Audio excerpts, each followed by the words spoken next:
నమస్తే, నేను మీ JK. Welcome to Hasa TV. ఆంధ్రప్రదేశ్లో ఆ జిల్లాలో కొత్త ఎయిర్పోర్ట్ అయితే ఫిక్స్ చేశారు. కేంద్రం గ్రీన్ సిగ్నల్ కూడా ఇచ్చింది, నిధులు కూడా విడుదల చేశారు. ఒంగోలు వాసుల చిరకాల స్వప్నం నిజమయ్యేలా అడుగులు ముందుకు పడుతున్నాయి. ఒంగోలు సమీపంలో దగ్గర విమానాశ్రయం ఏర్పాటుకు అధికారులు గ్రీన్ సిగ్నల్ ఇచ్చారు. దానికి సంబంధించినటువంటి వివరాలను ఈ వీడియో ద్వారా వివరిస్తాను. వీడియో చివరిదాకా చూసి ఒక లైక్ ఇచ్చి మీ అభిప్రాయాన్ని కామెంట్ రూపంలో తెలియజేసి మా ఛానల్ని సబ్స్క్రైబ్ చేయండి ఫ్రెండ్స్. ఆంధ్రప్రదేశ్ ప్రభుత్వం కీలక నిర్ణయం అయితే తీసుకోవడం అయితే జరిగింది. రాష్ట్ర వ్యాప్తంగా కొత్త మరో 7 ఎయిర్పోర్టుల్ని నిర్మించేందుకు తెర మీదకు తీసుకొచ్చారు. అందులో భాగంగా ఒకటి ప్రకాశం జిల్లా ఒంగోలులో కూడా ఈ ఎయిర్పోర్టు నిర్మించేందుకు ప్లాన్ చేస్తున్నారు. అయితే ఒంగోలు వాసులకు ఇది ఒక శుభవార్త అని చెప్పొచ్చు. ఒంగోలులో విమానాశ్రయం ఏర్పాటుకు airport authority of India AAI green signal అయితే ఇచ్చింది. కొత్తపట్నం మండలం అల్లూరు దగ్గర ఈ విమానాశ్రయం అయితే రానుంది. ఈ మేరకు దీనికోసం ప్రభుత్వం 115.78 కోట్ల రూపాయలను అయితే మంజూరు చేయడం జరిగింది. త్వరలోనే భూసేకరణ పనులు కూడా మొదలు కానున్నాయి. కూటమి ప్రభుత్వం అధికారంలోకి వచ్చిన తరువాత ఒంగోలు విమానాశ్రయం ఏర్పాటుకు ప్రయత్నాలు ముమ్మరమయ్యాయని చెప్పొచ్చు.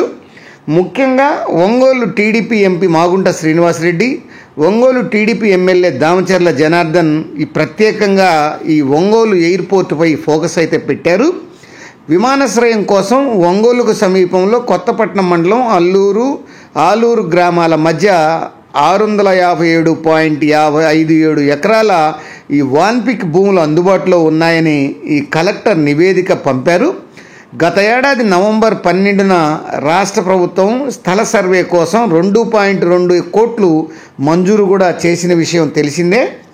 ఈ AAI అధికారులు 3 నెలల క్రితం స్థలాన్ని కూడా పరిశీలించి ఈ విమానాశ్రయం డిజైన్లో కొన్ని మార్పులు అయితే చేశారు.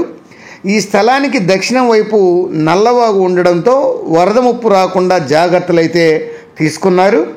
ప్రస్తుతం ఒంగోలు వాసులు విమాన ప్రయాణాల కోసం చెన్నై లేదా హైదరాబాదు వెళ్లాల్సి వస్తుంది. గన్నవరం ఎయిర్పోర్టుకు అంతర్జాతీయ గుర్తింపు రావడంతో కొంతమంది అక్కడికి కూడా వెళ్తున్నారు. ఒంగోలులో విమానాశ్రయం వస్తే చుట్టుపక్కల జిల్లాల ప్రజలకు కూడా ఎంతో ఉపయోగకరంగా ఉంటుంది. అంతేకాకుండా ఇది ఒంగోలు తూర్పు బైపాస్కు దగ్గరలో ఉండడం ఇది మరొక కలిసి వచ్చే అంశంగా చెప్పొచ్చు. ఒంగోలులో విమానాశ్రయానికి రన్వేతో కలిపి మొత్తం 1050 ఎకరాల భూమి అవసరమవుతుందని అంచనా వేశారు. అయితే ప్రస్తుతం ఉన్నటువంటి వాన్పిక్ భూములతో పాటు రైతుల నుంచి మరో 200 ఎకరాలు సేకరించాలని నిర్ణయించారు. అందుకే భూసేకరణ కోసం 115.78 కోట్ల రూపాయలను అయితే మంజూరు చేయడం అయితే జరిగింది. ప్రకాశం జిల్లాలో గ్రానైట్ పరిశ్రమ బాగా ఉంది. ఈ క్రమంలో వ్యాపారవేత్తలు జిల్లాకు వస్తుంటారు. ఇక్కడికి రావాలంటే విజయవాడ వరకు విమానంలో వచ్చి అక్కడి నుంచి రోడ్డు మార్గంలో ఒంగోలుకు చేరుకోవాల్సి వస్తుంది. అక్కడి నుంచి చీమకుర్తి ఇటు బల్లికురువ కానీ ఇటు కానీ పోవాల్సి వస్తుంది.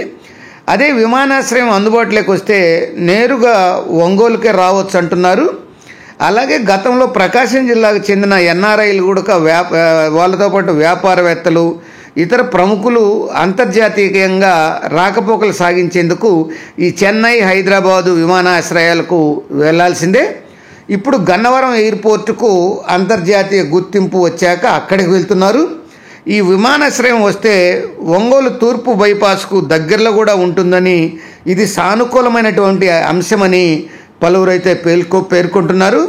ఏది ఏమైనా ఆంధ్రప్రదేశ్లో ఈ ఒంగోలులో ప్రకాశం జిల్లాలోని ఒంగోలులో 115.78 కోట్ల రూపాయలతో ఈ యొక్క ఒంగోలు ఎయిర్పోర్టుకు మొదటగా నిధులు మంజూరు చేయడం పట్ల స్థానికులు ఆనందాన్ని వ్యక్తం చేస్తున్నారు. అది ఫ్రెండ్స్, మరొక అంశంతో మళ్ళీ మీ ముందుంటాను ఫ్రెండ్స్. జై హింద్.